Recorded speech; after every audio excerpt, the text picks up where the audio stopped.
Hello, everybody, and welcome to Romanceful's Tarot. I'm about to begin here with a reading, and it is a general reading, so it might not resonate with everybody. So it's really important that you take whatever resonates with you and you simply leave the rest of it aside. If, however, you do have any questions, you can always contact me. If you do enjoy the channel and you have not subscribed yet, please do take a brief moment of your time to click the subscribe button to show your support to the channel and to myself, and it would be greatly appreciated. So with no further ado, I'm going to talk to you about what this reading is about, because it really is quite important. We're talking about blind spots. Okay, so I'm going to explain to you exactly what it is, although I think most people do know what it is, but just in case, we're just going to do a little introduction on the blind spot and how I'm going to go upon it, what we're looking for. These are channeled readings. I channel before recording, so this is a channeled reading with spirit who has warnings for you, my dear friend Aries, on a blind spot in particular. Flip these over. I'm going to finish the reading after the blind spot with a message coming from your guide. So let's verify and let's begin this reading. So Spirit's warning for you. What is your blind spot? Your blind spot is self-preservation, which is disguised as self-sabotage. You are self-sabotaging yourself, is what Spirit says. You have received this message, this warning by Spirit today because you or someone in this situation is actively engaged in self-sabotage. But you, and potentially they, are unaware that the part of you or them that is doing the sabotage is convinced it is preserving you or them. Now, unless you fully understand the perspectives and the motives of this part that is doing the sabotaging, with, may I add, understanding and compassion, you will stay stuck relative to this situation.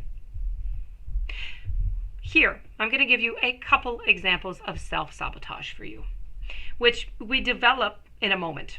It could be procrastination, holding on to addictions, doing things that push someone away while professing that we want the relationship to work. Self-sabotage is essentially its thoughts, its words, and it is actions. Actions meaning behaviors that are self-defeating. Now, they work against you when it comes to attaining something that you want. Now, consciousness can and does split itself, which means that even though we call ourselves by one name and therefore identify ourselves as being one unified thing, the reality is that we are more of, how could I say, amalgamation. Could I say that in English? I think so. So, of fragmented parts of ourselves. So we're a group together of everything that is a little bit fragmented. We are more like a mosaic or a stained glass window. Our degree of internal suffering is about the degree of harmony, or maybe the lack of degree of harmony that we have between these internal selves, okay? If you are experiencing some self-sabotage, it is because not all of your internal selves or parts agree with your conscious desires.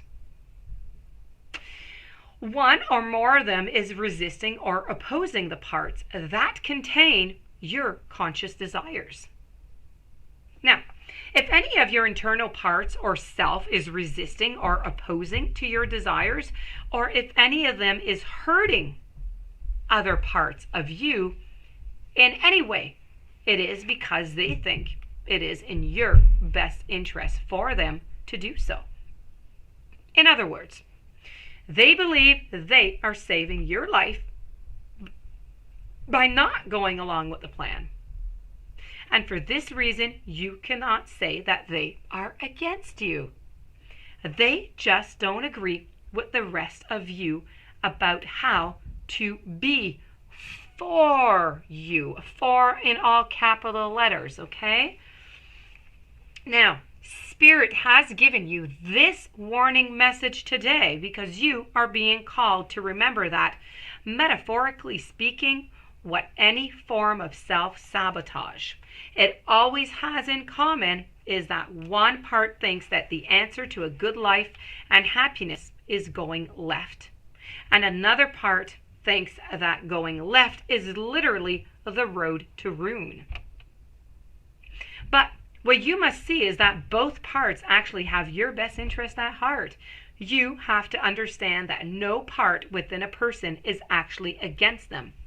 In order to create any improvements, you need to approach the issue at hand with this understanding in order to create alignment between those two opposed parts. So that was your warning by Spirit on your blind spot. As for your guides, we're going to be speaking about appreciate your talents. Now, the body that your higher self and your guides have selected for you to inhabit in this dimension was born with a predisposition for certain skills. If your spiritual blueprint is best served by the life of a musician as opposed to a mathematician, then an embryo with that genetic disposition will be chosen. Now, this message is coming to you from your guides here because your guides want you to acknowledge your special abilities and they want you to nurture them. And when someone you admire appears to be more capable in a certain field, well, you know what? You may feel envious, but to be envious of another skill set is disregarding your own. So your human gift, they were chosen for you and they were chosen for a reason. So they are a signpost to you on your path. You need to acknowledge them. You need to cherish them and follow them to where they lead you. Share them with the world so that others recognize those same qualities in themselves. So this, my dear friend Aries, does conclude your beautiful reading with Spirit on the warning of your blind spot. So please be very, very careful of this blind spot of self-sabotage. And don't forget your guide's message of appreciating your talent. Basically, you can do what everybody else does, and you can do it even better. Never, ever forget that. That being said, if you do have any questions, you would like a reading, romancefulltarot@gmail.com. Please don't forget to subscribe to the channel. Have yourself a fantastic day. Thank you for being there. Blessings to you, and I will see you tomorrow with another reading.